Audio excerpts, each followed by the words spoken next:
Bíblia em Atos dos Apóstolos, capítulo 14. Atos dos Apóstolos, capítulo 14. Nós vamos ler do verso 1 até o verso 20. Diz assim a palavra de Deus: Em Icônio, Paulo e Barnabé entraram juntos na sinagoga judaica e falaram de tal modo que veio a crer grande multidão, tanto de judeus como de gregos.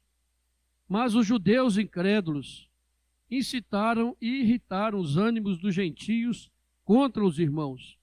Entretanto, demoraram-se ali muito tempo, falando ousadamente no Senhor, o qual confirmava a palavra da sua graça, concedendo que por mão deles se fizessem sinais e prodígios.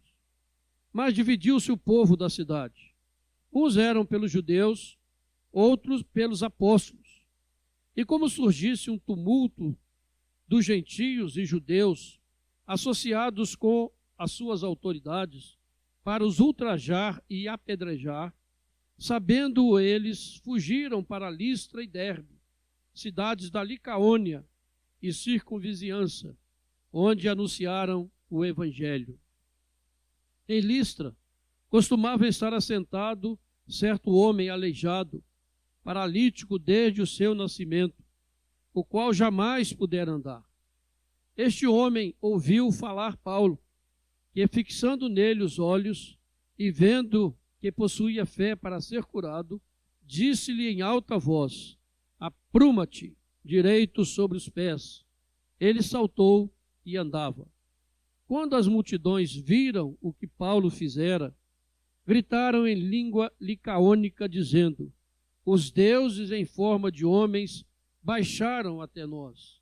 A Barnabé chamavam Júpiter e a Paulo Mercúrio, porque era este o principal portador da palavra. O sacerdote de Júpiter, cujo templo estava em frente da cidade, trazendo para junto das portas touros e grinaldas, queria sacrificar juntamente com as multidões. Porém, ouvindo isto, os apóstolos Barnabé e Paulo, rasgando as suas vestes, saltaram para o meio da multidão, clamando: Senhores, por que fazer isso? Nós também somos homens como vós, sujeitos aos mesmos sentimentos, e vos anunciamos o Evangelho, para que destas coisas vãs vos convertais ao Deus vivo, que fez o céu, a terra, o mar e tudo o que neles há, o qual, nas gerações passadas, permitiu que todos os povos andassem nos seus próprios caminhos. Contudo, não se deixou ficar sem testemunho de si mesmo, fazendo bem, dando-vos do céu chuvas e estações frutíferas, enchendo o vosso coração de fartura e de alegria. Dizendo isto, foi ainda com dificuldade que impediram as multidões de lhe oferecerem sacrifícios. Sobrevieram, porém, judeus de Antioquia e Icônio, e instigando as multidões e apedrejando a Paulo, arrastaram-no para fora da cidade, dando-o por morto. Rodeando-o, porém, os discípulos, levantou-se e entrou na cidade. No dia seguinte, partiu com Barnabé para Derbe. Amém.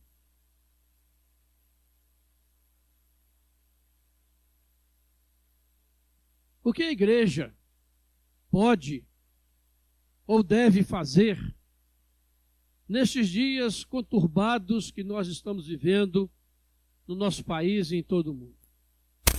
Eu creio que essa é uma pergunta que sobe ao seu coração, à sua mente, porque ela sempre vem à minha mente, ao meu coração, nos perguntando o que fazer diante dessa situação que vivemos.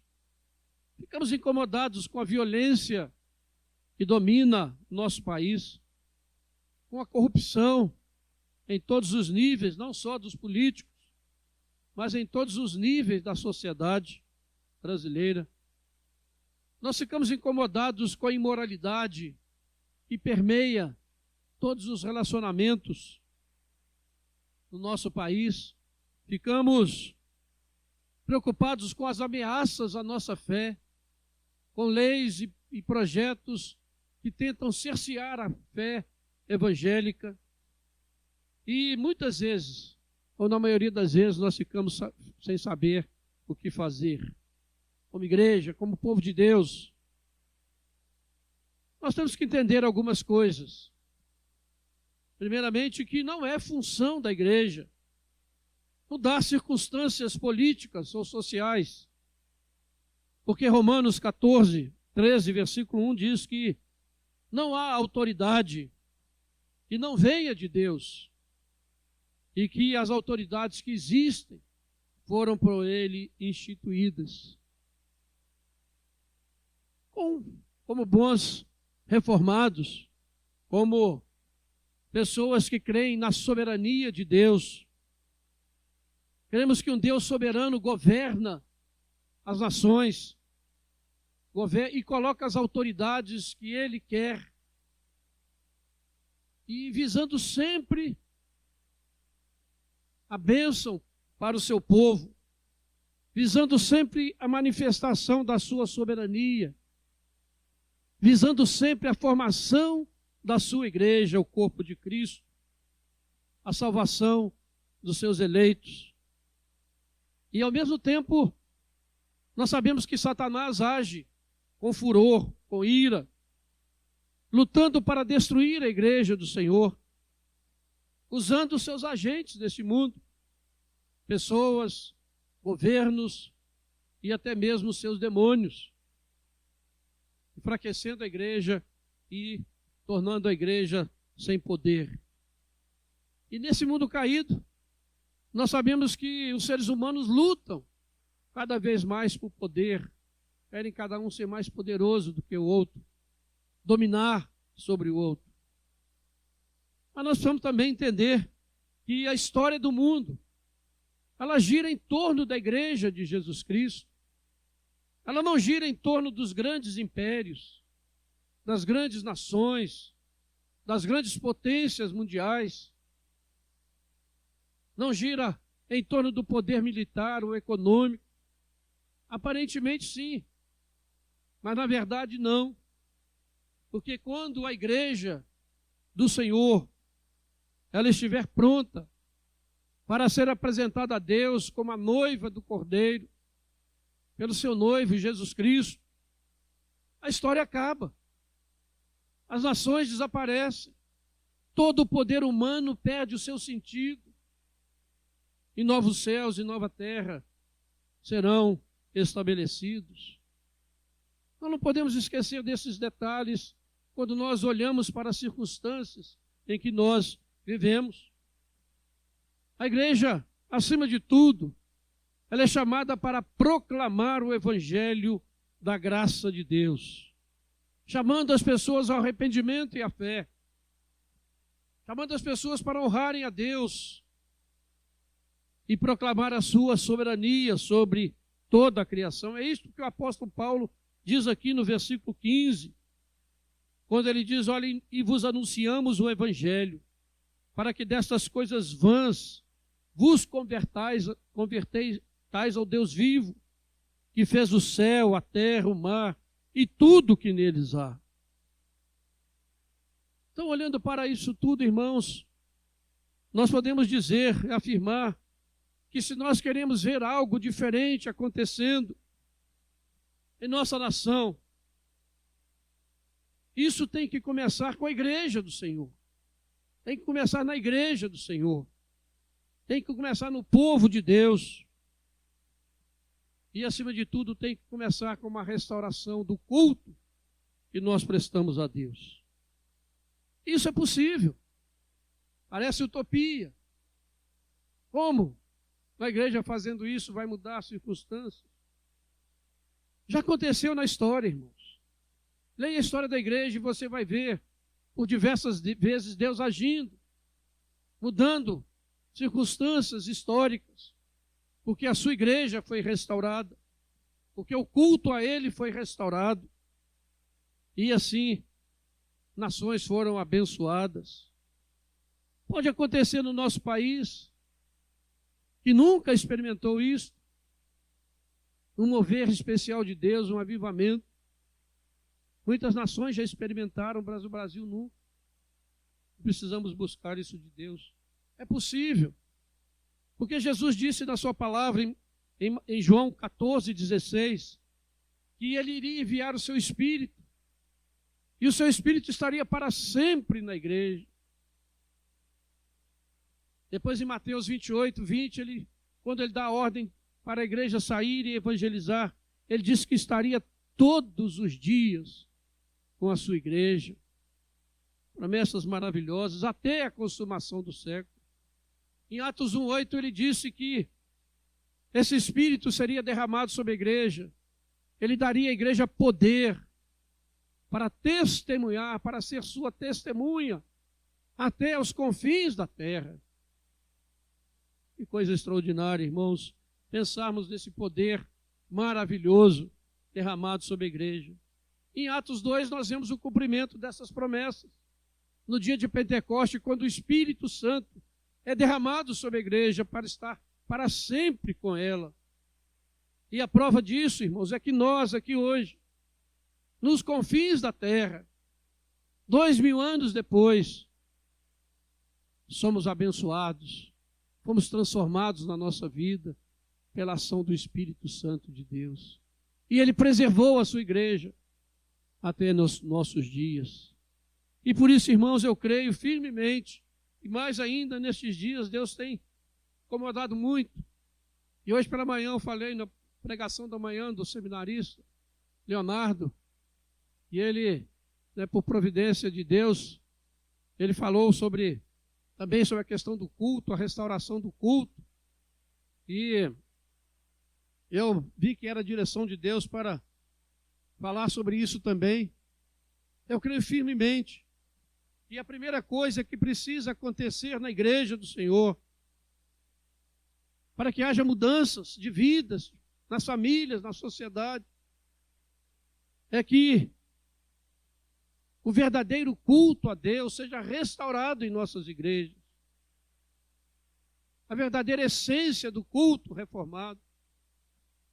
Isso parte muito das nossas atitudes de cada um. Não se refere apenas, refere-se também, mas não apenas, à forma do culto, a maneira de adorar, mas, acima de tudo, da nossa atitude para com a adoração, para com o culto que nós prestamos a Deus. Qual é a nossa disposição para adorar? Qual é a nossa alegria de estar na casa do Senhor?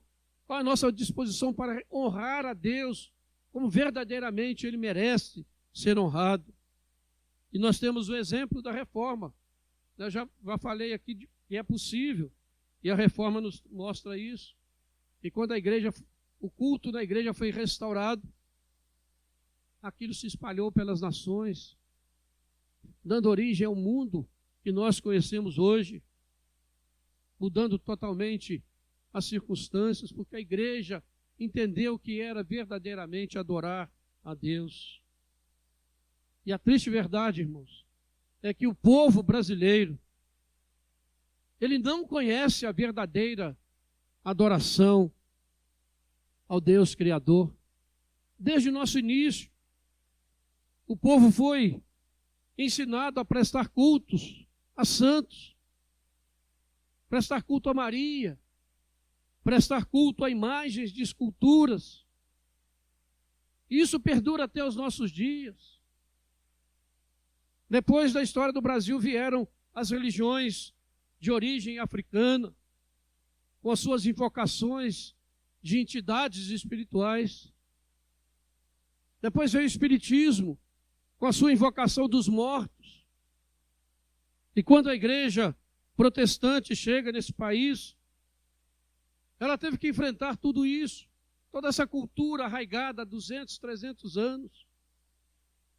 E essa luta que nós temos ainda hoje nos nossos dias, tiveram que enfrentar essa realidade espiritual, cultural, mas mesmo assim buscaram adorar a Deus, implantar um culto verdadeiro a Deus, com todas as lutas e dificuldades, mas sempre foi minoria, e às vezes não pensou muito, ou não se preocupou muito com isso.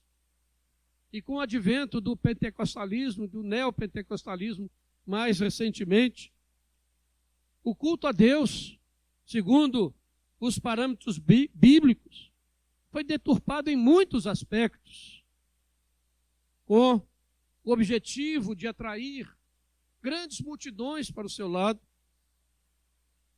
E o que assistimos hoje, em grande parte, do evangelicalismo brasileiro, é um culto totalmente voltado para satisfazer a luxúria e a ganância do coração pecador.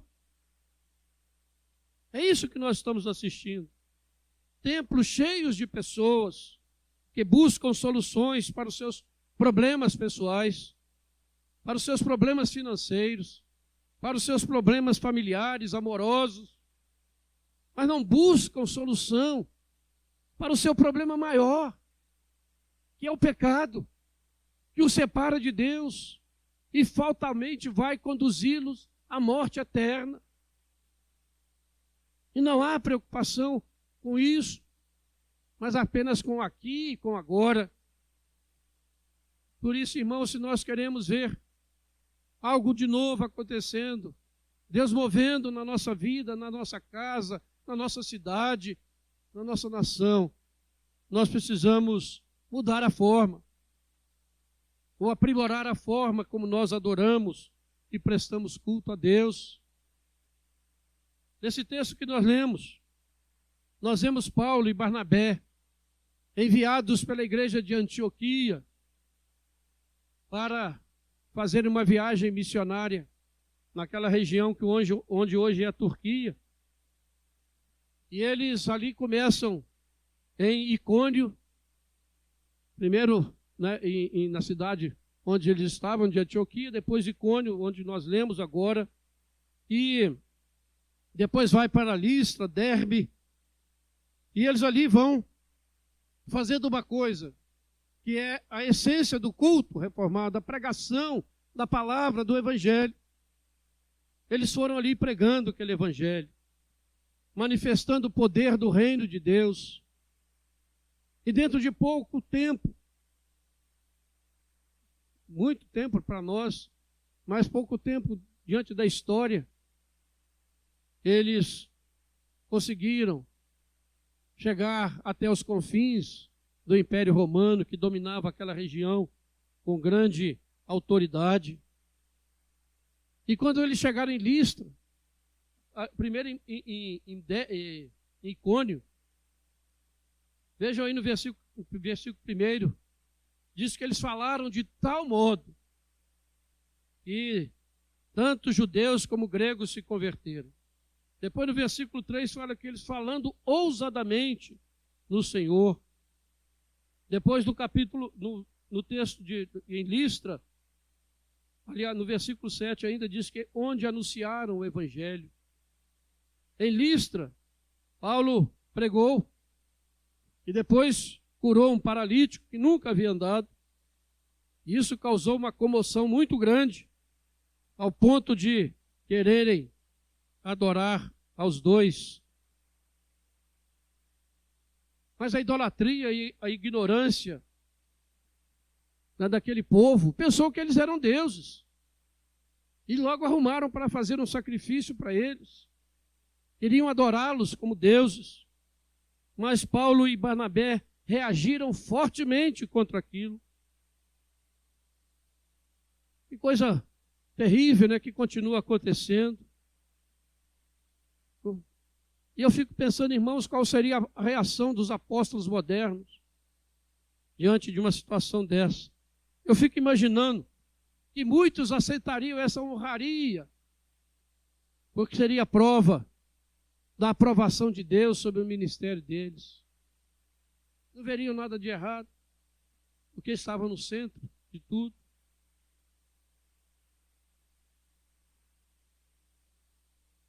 E o que Paulo e Barnabé pregavam? Já disse, ele não pregava rebeldia contra o governo romano, autoritário, opressor.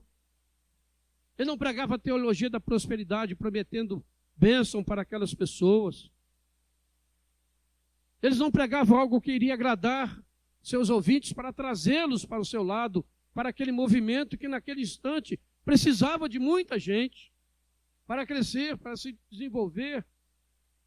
Paulo não pregou isso, nunca pregou essas coisas. Mas vejam aí, no capítulo 13, está com a sua Bíblia aberta aí, no capítulo 13, versículo 23,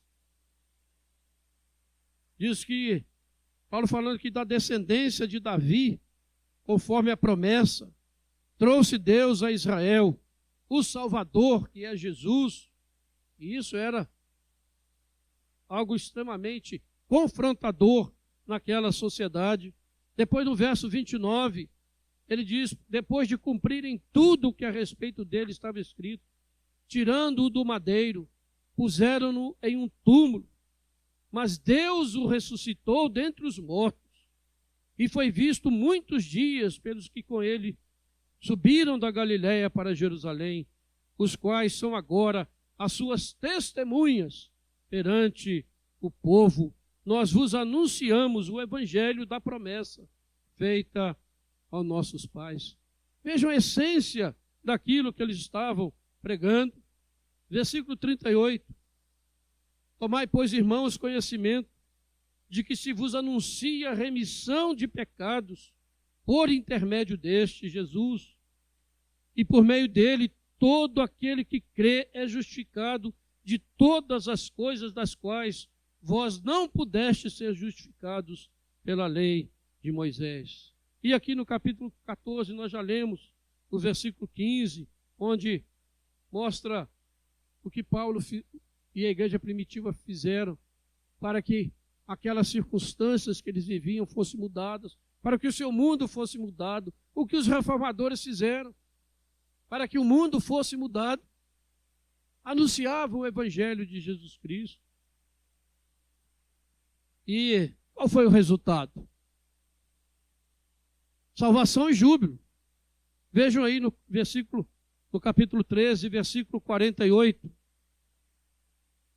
Os gentios, ouvindo isto, regozijavam-se e glorificavam a palavra do Senhor, e creram todos os que haviam sido destinados para a vida eterna. E no versículo 52, os discípulos, porém, transbordavam de alegria e do Espírito Santo. Veja, irmãos, o resultado maravilhoso daquela pregação, dessa fidelidade, dessa maneira de adorar a Deus. Mas também teve o outro lado, rejeição e perseguição. Vejam aí, capítulo 13, versículo 50. Mas os judeus instigaram as mulheres piedosas de alta posição e os principais da cidade, e levantaram perseguição contra Paulo e Barnabé, expulsando-os do seu território. Aí eles vão para outra cidade e começam a pregar do mesmo jeito. Aí vem aquele povo que se reúne ali e querem apedrejar a Paulo. Paulo foge daquela cidade, vai para Listra. Mas ele não se atemoriza, ele começa a pregar de novo. E aí, querem adorá-lo. Ele podia pensar, puxa vida, estou levando tanta paulada e pedrada, agora eu vou ficar por aqui, que aqui eu sou bem recebido. Mas eles recusaram aquilo e pregaram esse evangelho e anunciaram o poder de Deus. Não se deixaram intimidar. Precisamos entender isso, irmãos. E quando nós adoramos a Deus da maneira correta, quando nós pregamos o evangelho, haverá aceitação e haverá rejeição, mas haverá alegria no nosso coração por cumprirmos a ordem do Senhor. Haverá coragem e determinação para enfrentar todas as oposições e circunstâncias. Mas quando nós deixamos de fazer isso, e às vezes pregamos um evangelho que para agradar as pessoas, a igreja perde o seu poder, perde a sua autoridade neste mundo. E precisamos pensar nisso muito seriamente. Mas nós podemos também pensar, irmãos, o que é o culto a Deus? O que é cultuar a Deus? Será que nós sabemos? A gente vem para a igreja todo domingo. Alguns já vêm por tradição, foram acostumados a fazer isso, né, e vêm no automático. Né? Outros vêm com mais dificuldade. Outros vêm pela novidade. O que é cultuar a Deus? O que nós estamos fazendo aqui, nessa noite? Nós podemos dizer que o culto a Deus é um movimento da alma humana para com Deus, em nome de Jesus Cristo, no qual nós adoramos as perfeições divinas, exaltamos a bondade de Deus, onde imploramos as suas bênçãos espirituais, como perdão dos nossos pecados, onde nós ouvimos Deus falando pela sua palavra e onde os sacramentos são corretamente ministrados. Isso é culto, simples, sem invenção, sem coisa novidade nenhuma. É cultuar a Deus, é reconhecer a soberania de Deus, a majestade de Deus, a santidade de Deus. Quando estávamos cantando aqui, aquele canto que diz santo, santo, santo, né, a gente vem à mente da gente a passagem de Apocalipse dizendo dos anjos que rodeavam o trono cantando. E como é? Quando você começa a falar isso, eu não sei se você experimenta alguma coisa diferente, mas vem. Quando nós exaltamos a santidade de Deus, Deus é santo, perfeitamente santo, e nós precisamos reconhecer isso, e nos colocarmos diante dele com temor e tremor, porque nós somos pecadores, e não poderíamos estar aqui, porque seríamos destruídos pela santidade de Deus, mas Jesus Cristo com o seu sangue nos cobre, e Deus então nos olha a nossa adoração através do sangue de Jesus, e por isso nós não somos destruídos. É algo muito sério. Não é apenas cantar alguns cânticos, ouvir alguém falar, trazer a sua oferta, mas é muito mais do que isso. Entrar na presença do soberano Senhor do universo, tendo Jesus Cristo à nossa frente, varão perfeito, é aquele que nos livra da ira vindoura. E o culto comunitário, irmãos, é a essência do cristianismo. É a essência do cristianismo, não está nas coisas que nós fazemos, nas atividades da igreja, nas nossas boas obras. A essência do cristianismo está no culto, quando o povo de Deus se reúne para prestar a Ele um culto em espírito e em verdade. É o momento mais sublime e mais importante da fé cristã. E por isso, irmãos, é que Satanás, e talvez uma das áreas onde Satanás mais tenta entrar, é para deturpar o culto. Deturpar o culto. E usando, muitas pessoas têm feito com muita insistência e com muita persistência. Isso tudo que eu citei do Brasil são deturpações. Então o ser humano talvez seja a área que ele mais haja para afrontar a soberania de Deus. Na área do culto, porque nós achamos que podemos adorar a Deus de qualquer maneira, da nossa maneira. Isso não é adoração. E quando nós vimos pela manhã na pregação de Joel, quando a igreja não adora, as crises vêm, as dificuldades surgem na nossa vida, surgem na nossa nação. Por isso nós precisamos parar e pensar sobre isso com muita seriedade. A confissão de fé de Westminster e a nossa confissão de fé, no capítulo 21, onde ele lá trata do culto e do dia de descanso, diz no seu primeiro artigo: a luz da natureza mostra que há um Deus que tem domínio e soberania sobre tudo, que é bom e faz bem a todos, e que, portanto, deve ser temido, amado, louvado, invocado, crido e servido de todo o coração, de toda a alma e de toda a força. Mas o modo aceitável de adorar o verdadeiro Deus é instituído por Ele mesmo e é tão limitado pela sua própria vontade revelada que Ele não pode ser adorado segundo as imaginações e invenções humanas ou sugestões de Satanás, nem sob qualquer representação visível ou de qualquer outro modo não prescrito nas Escrituras.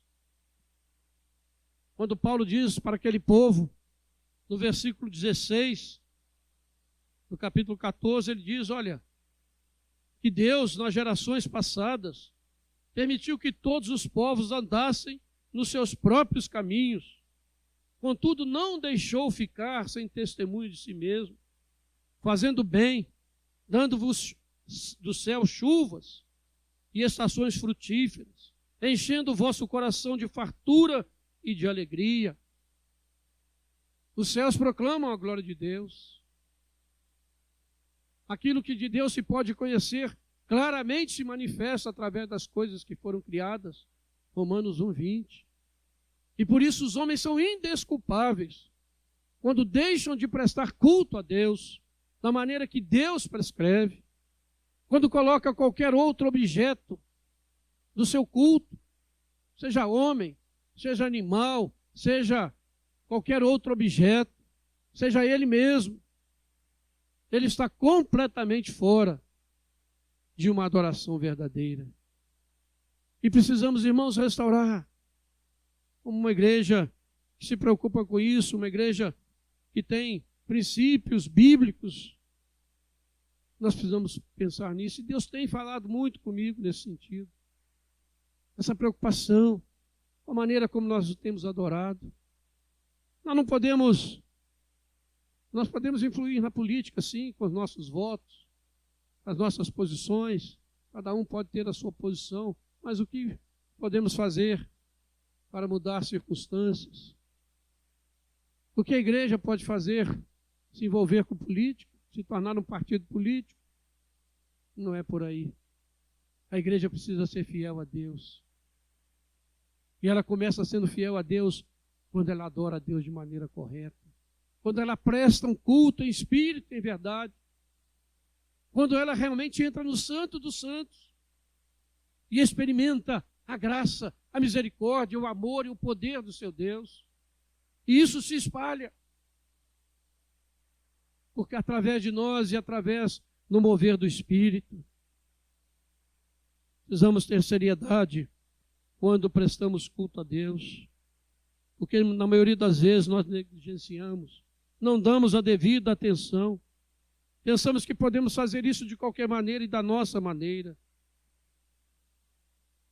Às vezes nós dizemos, Deus aceita tudo quando é feito com sinceridade, quando é feito de boa vontade, quando é feito com fé. Não se engane. Deus aceita aquilo que Ele tem prescrito na sua palavra. E por isso, irmãos, essa negligência com o culto a Deus tem enfraquecido a igreja cristã.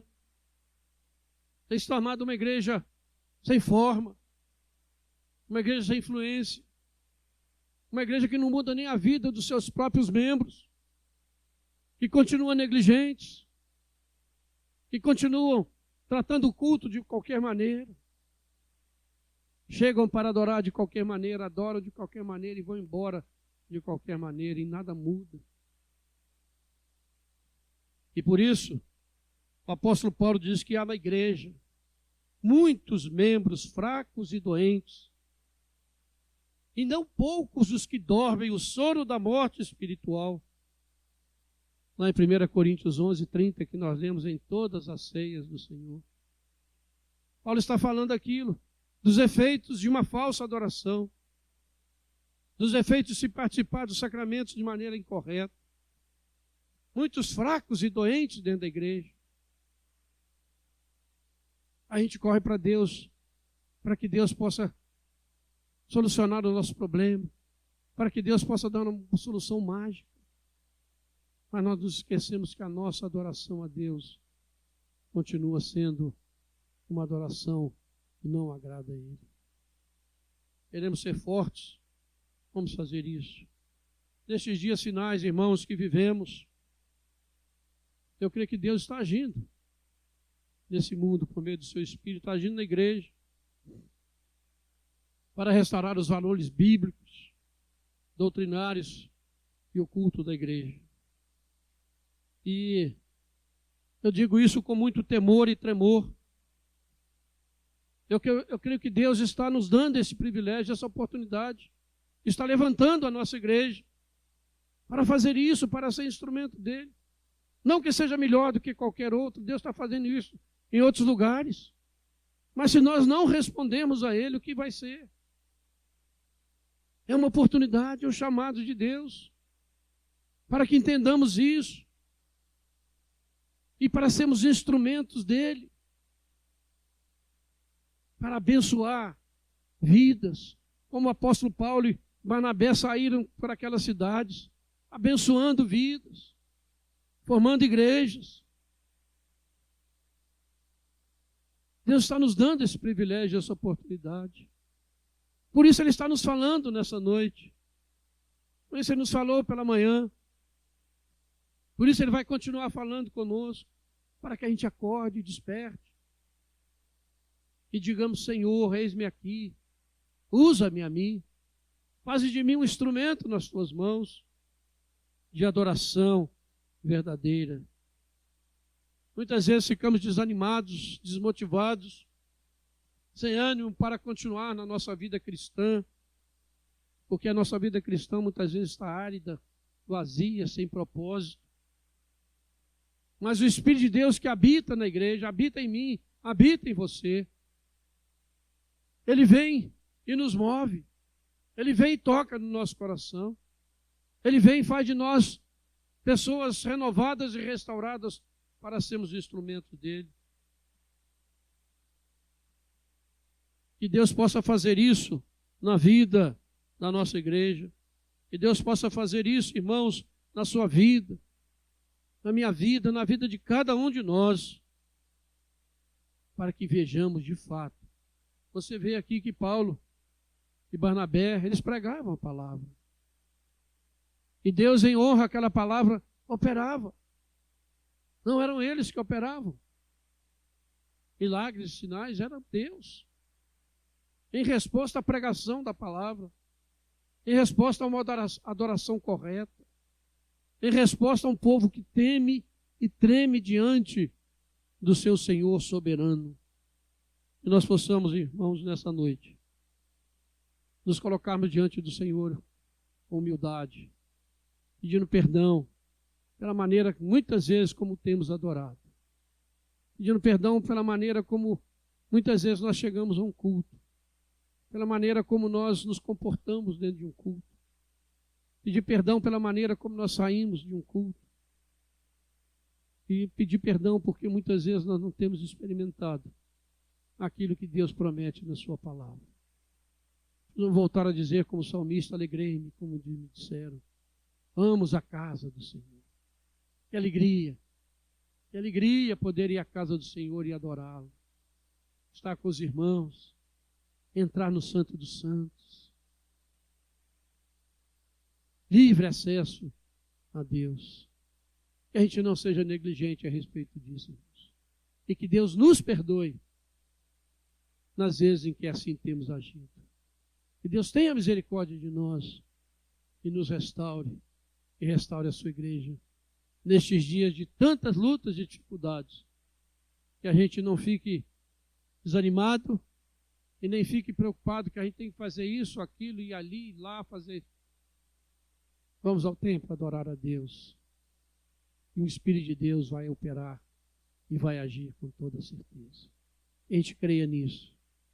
A gente creia na palavra de Deus. E vendo esses exemplos dos apóstolos. Vai ter rejeição? Vai. Vai ter perseguição? Vai. Mas vai ter fruto e vai ter júbilo e vai ter alegria. Com toda certeza. Que Deus os abençoe, irmãos. Deus abençoe esta igreja.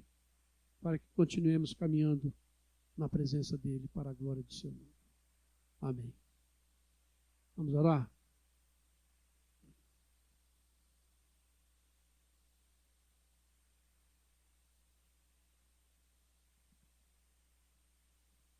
Senhor Deus, nosso Pai, mais uma vez, Senhor, muito obrigado pela Tua palavra, Senhor.